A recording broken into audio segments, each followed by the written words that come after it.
Welcome to this podcast, which tries to find the best in everything it can, because every Doctor Who story is someone's favourite, isn't it?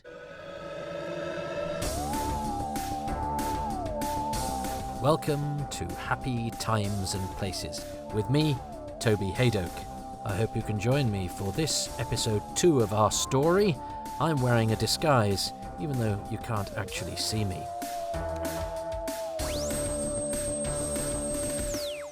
Hi Toby, my name is John Cooper and I'm a comedian and illustrator. The story I've chosen is Time Flight.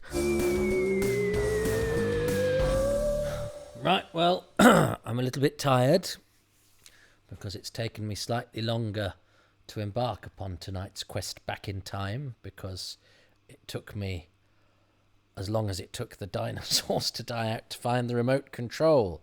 I have it here, and I'm about to press play to get episode 2 of Time Flight going, and I hope you're going to do the same in 3, 2, 1.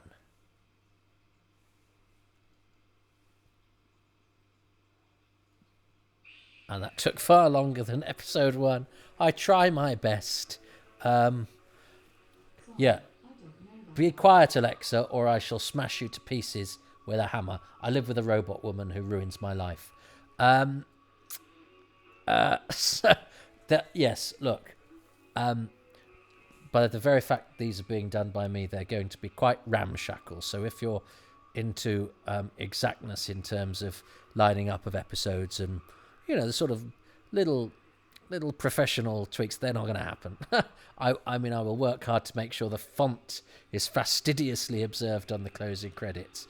But, so yeah, there will be certain things that are very, will take me an unnecessarily large amount of time to pull off. But the actual doing of it, I actually think that costume and that makeup, as I said last week, Khalid totally convinced me as a bad guy. I mean, you can see Anthony Ainley's in there now, but he goes for it, and the makeup disguises him effectively.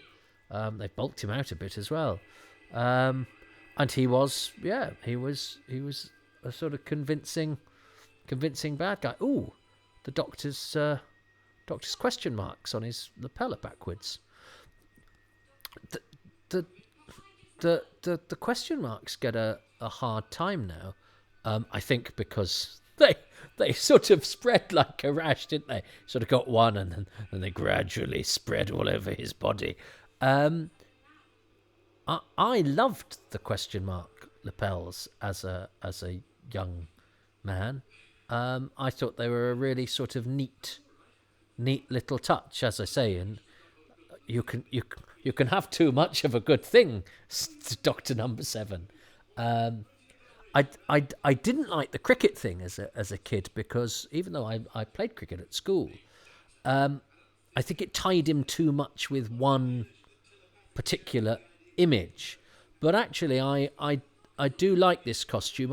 I think it's only the jumper that sort of says 100%. He's not travelling through space and time. He's on his way to a cricket game.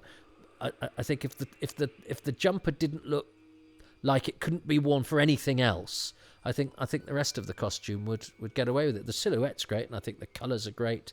And actually, cricket whites are quite a sort of dull colour. So actually, the splashes of colour that have been thrown in there, I actually think it's rather an elegant, nice costume. I just think the jumper is too work specific. What you know, too associated with one particular thing. The Professor Hater's dressed as Matt Smith. Professor Hater's cosplaying as the 11th Doctor. Look at him. He really is. You heard it here first. Or is that what Matt Smith was channeling?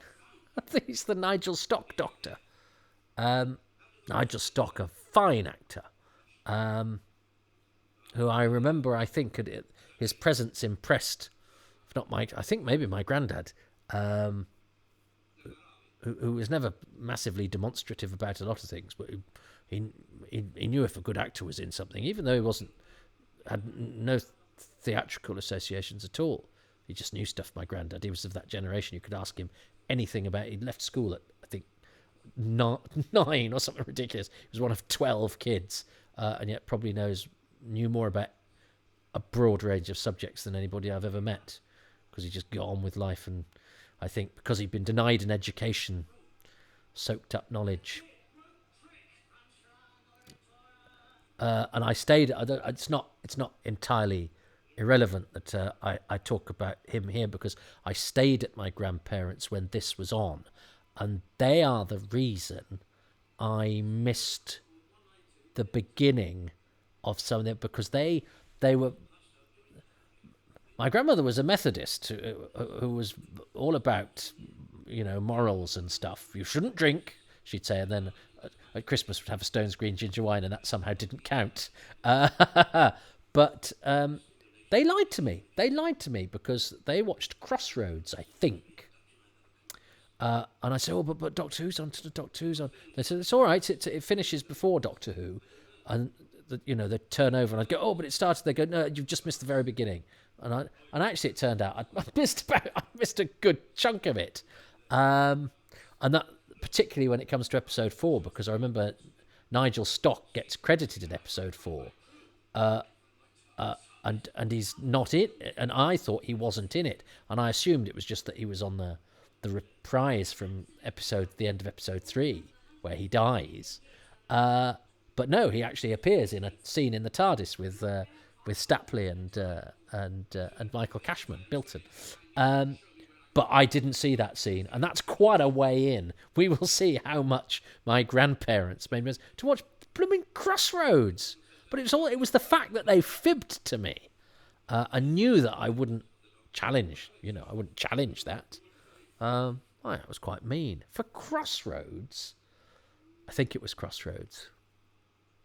So I was definitely with them for episodes 3 and 4. I don't know if I was for episode 2, but I certainly, I don't think I saw the scene where they sort of got over the death of Adric. So maybe I just kept missing the beginning of episodes of Doctor Who. Maybe it was to give myself something to discover later in life.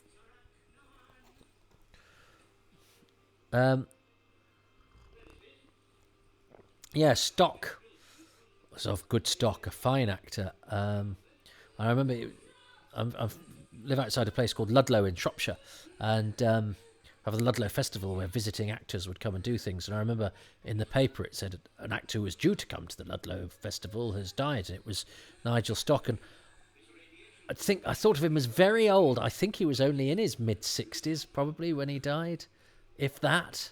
But, which is no age now. I've got mates who are 60. That's terrifying, isn't it? I loved Nyssa. Nyssa was my favourite as a youngster. I held a bit of a torch for Nyssa, and I love her costume. Her costume's absolutely gorgeous. The colours actually of this era, and they don't dare that costume, because obviously it's not a contemporary costume, but I think the Amy Roberts, June Hudson costume aegis do have a sort of theatrical grandeur that are really helpful in not being very 1980s, but being a bit,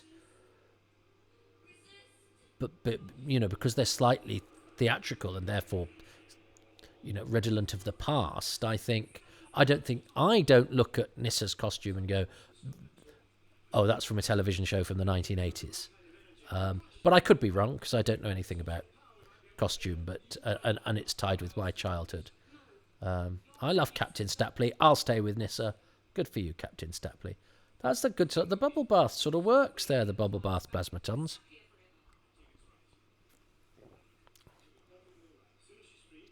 He's Davison's breathy stuff is great.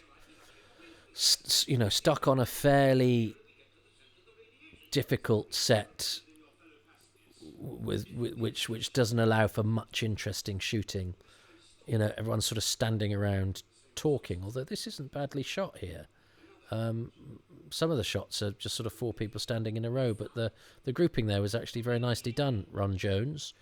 But Davison's breathy stuff gives it such a sense of urgency and such a slight sense of panic that's quite Troughton-esque. It's weird because he doesn't look anything like Troughton. He's not, he looks like a leading man. He looks like a young leading man, whereas Troughton looks like a craggy character actor. But actually, in terms of acting style, they are not unlike each other. And I think are both splendid actors. And I don't think Peter Davison gets enough credit for being the character actor that he is, because he looks like a leading man, and because he's been such a sort of ubiquitous television face, and because he's got quite a, and I don't mean this pejoratively, quite a sort of bland face. He's got a pleasant, open face. But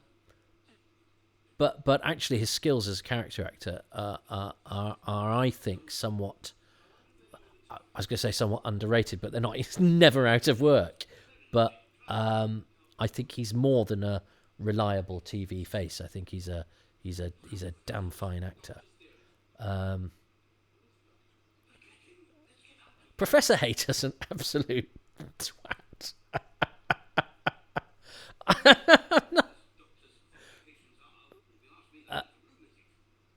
All right, Professor Hater, you just...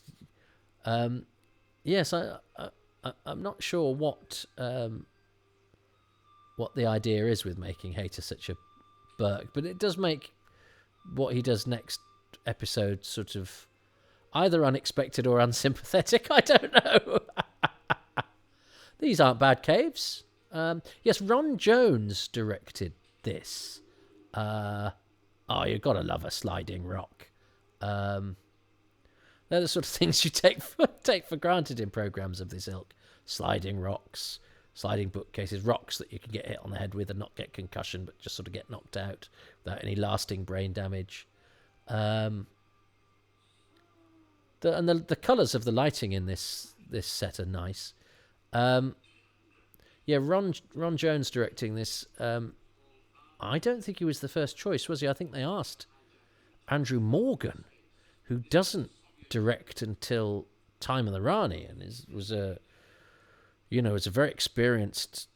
He'd risen in the ranks as production manager and things, and I think was going to do this, and then got a better offer, and so Ron Jones, who'd done Black Orchid, I think was his first directing job, then gets this, and we sort of forget about Ron Jones because he died sort of relatively young, and I don't think he gave many interviews. There's one in Doctor Who magazine, and there's one on video, isn't there, that's turned up, or is it just photos and an audio? We have got some footage of him, and he's on the French documentary about Trial of a Time Lord, which I've only seen once about 30 years ago, but I remember him being on that because they just captured him as director, and I thought, I'll give the guy his name.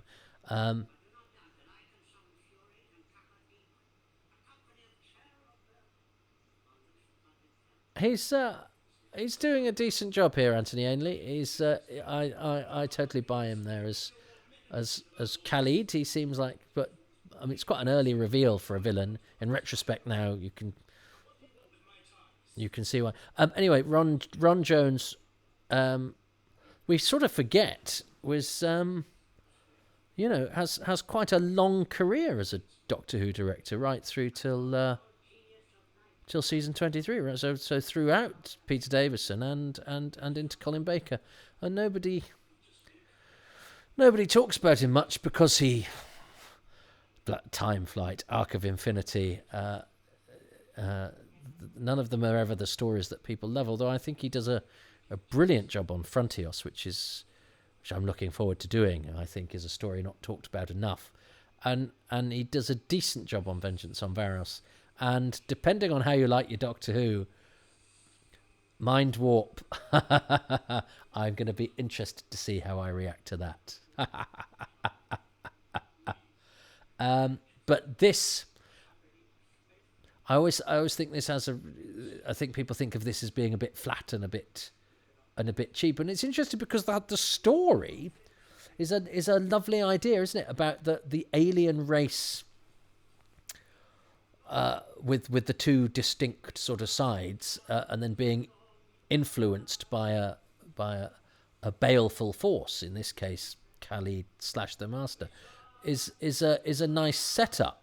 But you don't, and it was called Seraphin at one point, but actually the Seraphin only turn up at the end of episode 3 to have a chat from a CSO studio, and so their presence isn't felt as much as it might be, and yet they're a really interesting concept. But I do like the incongruity. This is what Doctor Who does so well. I love the way that Captain Stapley is irritated as we are by Professor Hayter. And we love Captain Stapley. But the incongruity of these sort of besuited city gents or people in airport uniform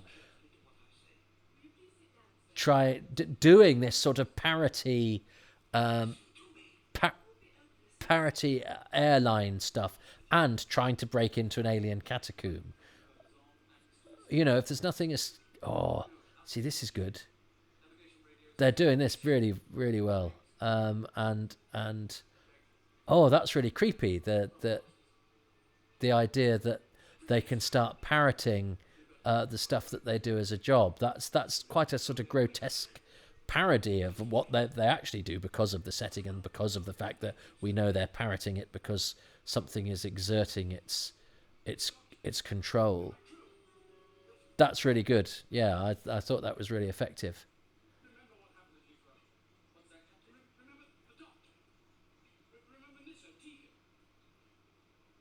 Yeah, and of course, that's a very Doctor Who-y thing about. Michael Cashman. So it took Tegan. I like that. Is it the Doctor, Nyssa, Tegan, and then you go, oh yes, Tegan. So Bilton, you've got an eye for Tegan, have you? Although I remember, I don't think I'm betraying a thing. I remember because there's a making of on this, and they interview Keith Drinkle, and he said when when he was cast, Nathan Turner or some had gone, oh, that's 3 then, because Richard Easton and Michael Cashman and Keith Drinkle are all gay. So you've got a full house, which of course is neither here nor there. But because Keith Drinkle had said it, I think there was a moment where Chris, who directed things, said, is this public record? Can we include that as an amusing anecdote? And it is in the thing. So obviously it was fine. Obviously Michael Cashman is very much on public record because he went to play Colin in EastEnders and then became a campaigner for gay rights and a member of the House of Lords, and has made an illustrious contribution to politics, as he had to acting, because he'd been in the Sandbaggers. And Colin in EastEnders was a major character, the first gay kiss on sort of popular television in the UK. And then he made I think certainly one that made a big impression. And he made a documentary about it afterwards, where he sort of compared the fact that there's a heterosexual kiss in the same episode, and said, but it was only his one, which was only a peck on the cheek with the actor Gary Hales, and a national newspaper the next day said it's Eastbenders. You go, I mean, this is the shadow of the times that I grew up in, and so when people kick back against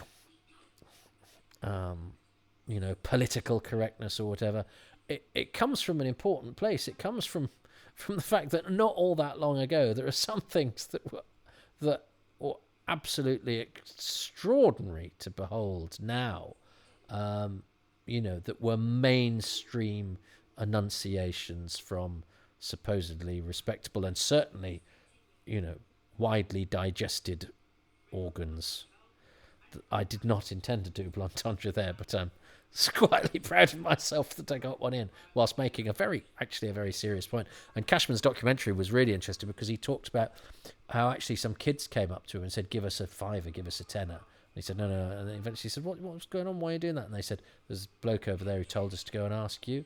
And it was a photographer from a tabloid newspaper. So it's not only that they spread that sort of horrible childish stuff, but they actually convoluted it. They controlled it. But I can't talk through the appearance of Adric. Very clever of John Nathan Turner, because I'm guessing Matthew Waterhouse was probably still on contract, was he? So it wouldn't cost him anything.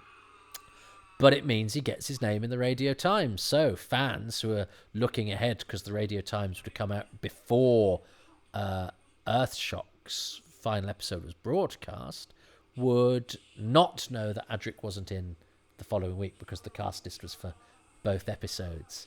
I mean, he'd have been bottom of the credits, which would have been a bit odd because credits are important in order of appearance. Is Melker Graham Cole again? Certainly the original Melker is Graham Cole, who's now an OBE and was PC Tony Stamp in the bill. There's a series of quite unusual OBEs and CBEs in Doctor Who. Not unusual that Graham Cole should have one because he's done loads of charity work and is a bit of a national institution for being Tony Stamp in the bill. But in terms of his contribution to Doctor Who, he's not alone. And in fact, the first actor, the earliest chronologically actor to be recognised in the Queen's Birthday Honours, I discovered the other day, and it's much earlier than you'd think, and certainly not who you'd think, but I might do a podcast about that, so stay tuned. But yes, when you look at some of the... We look at the sort of division in society now, and it's always been with us. The arguments may change their footholds, but they're still had, and we have made a lot of progress. And yes, that a tabloid newspaper would pay children in order to set up an actor whose greatest crime is to play a gay man on a popular television program and be gay himself. But I mean, you know, the moral arbiters of our newspapers are people who rifle through celebrities' bins for a living. It's anyway. I'd forgotten about that monster. I've seen the behind-the-scenes picture, and of course it's a visual effects guy with a thing, and I'd remember seeing that and it's saying it's from Time Flight. I don't remember that bit, but it's this. It's this sort of temporary monster that doesn't do much, but it's a useful addition to the story. Well done, Nissa. I always like it when Nissa's a bit proactive. Oh, and the death of the monster's good. That's a nice effect. But where's the story going? Why? What, the villains fall into the ground. The lighting here is lovely, actually. Not all of some of the rocks look a bit flat. Oh, and I remember that. Yes, the death. All that goo is fantastic.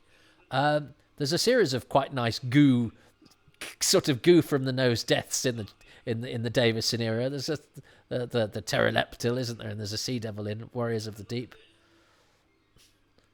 Yes, Doctor, psychotronics. I think you'll find it's electronics. Yeah. Oh, and you don't want that because you don't want Professor Hater to be right because he's a twat. He's twat, am I right? Because I don't want to swear on these things. Is twat a swear word? And I remember, I think I was at my gran and granddad, so I must have been there for a couple of weeks. It was unusual. Mum must have been on holiday or something. Because the Master, I mean, that was just, because the Master was relatively new to me, because I didn't know who he was until he turned up in Legopolis, and I think my brothers had said, oh yeah, he's from the past and stuff, but I didn't really know. But the fact that he come back, because he's from the past, whoa, I'm still enjoying this. It's a bit flat in places, but that's, I'm not objecting to it at all, and there's plenty of Alec Wheel. There's a name to conjure. how many episodes is he credited on? I did work it out once, because when he died, he was Dorka near Adric. Oh, bless her.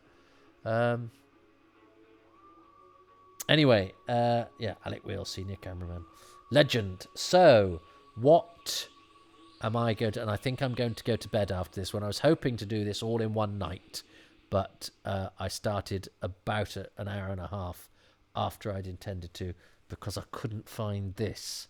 It was actually just at the end of the sofa, but I was getting frustrated, so I started not looking methodically, and I wound myself up and got cross, a bit like people do before they go on Twitter and things, and then they end up,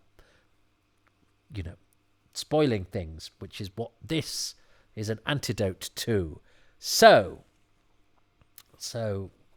physician, heal thyself. My favourite thing was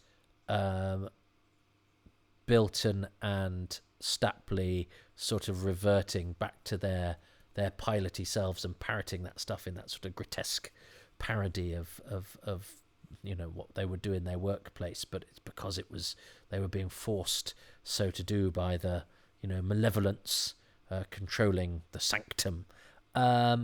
I thought that was a really effective moment, and that they, particularly Richard Easton, did it very well. And it's a nice idea, the robbing of personality is of what makes us, particularly as they're such game fellows, those pilots.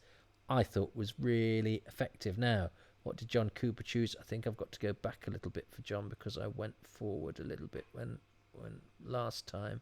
Let's try there. The best thing about episode 2 is the reveal of the Master. Oh, he's Khaled. Oh, he's not. He's the Master. Who would have known? Who's even there to see it? It doesn't matter. It's amazing. The best thing about episode 3... Yes. As a kid, again, this is very much John taking us back to his childhood, which, to be fair to me, I wasn't present at. John, I didn't know him then. And actually, that reveal of the Master, when I was younger, that was big news. Only in retrospect do we go, why the hell was he in disguise if there was nobody there? But I suppose if he knew the Doctor was eventually going to turn up, he couldn't just throw that Khalid disguise on, could he? He'd been hours in makeup, and presumably he's eaten his makeup. His tissue compressionized his makeup lady. Reveal of Khalid is a good choice, but I like my choice too, because in some of these I've chosen swiftly and not very wisely. Okay, I'm going to bed now. So when I do Time Flight 3 and 4, I will be in a different outfit, but perhaps I will be in a different frame of mind as well, because I will not be fresh from an hour and a half looking for a remote control. But I hope we're doing well, accentuating the positive of Time Flight, because I thought this would be tricky, and I'm finding it actually quite invigorating, having been able to talk for 50 minutes about Time Flight and not pick too many holes, and I have picked some, and I'm sorry about that, but my heart is pure, and I'm doing my best. So I'm going to go for 40 winks, so I will be refreshed next time you see or hear from me. Thank you very much for being here. I hope this is all right. It's just an attempt to throw a bit of enthusiasm into Lockdownville, and thanks to however to the dozen of you that are watching this. Anyway, it's time to take flight to my bed. What do I press to... Oh no, I just say goodnight, don't I? I don't press a thing. I can't switch you off. I just have to say goodnight and then cut away in the editing later. So that bit of wordplay about time flighting to bed. Good night. Thanks to my guest, John Cooper. John is a terrific comedian who has lately prospered on stage with his alter ego, Danny Pensive, a disarming and charming love letter to geekery, a beautifully benign and gentle creation who will particularly appeal to listeners of this kind of podcast. Check him out if you can, and also John's other creative endeavours, which include illustration and cartoonery. I'll leave the final words to him and wish you all the very best until next time we meet on, or behind the sofa, for another episode of Time and Space's best ever TV show. You can see me on stage as Danny Pensive, and I have a comic out at the minute called Distance, which is all about the crazy things and dark things that have been happening in the world since March.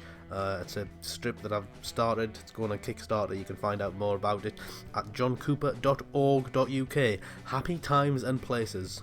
Bye bye.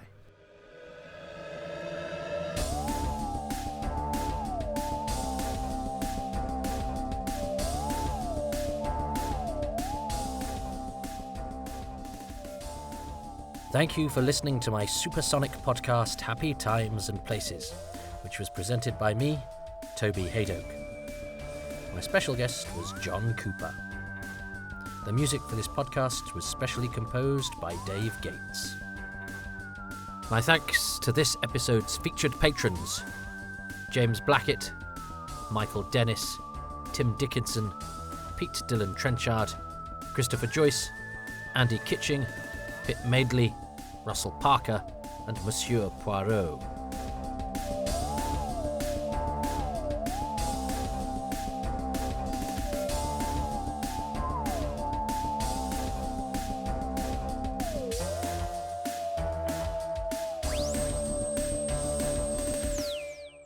And thanks, of course, to everyone who is supporting me via patreon.com/Toby Hadoke, where you can get early access and bonus episodes.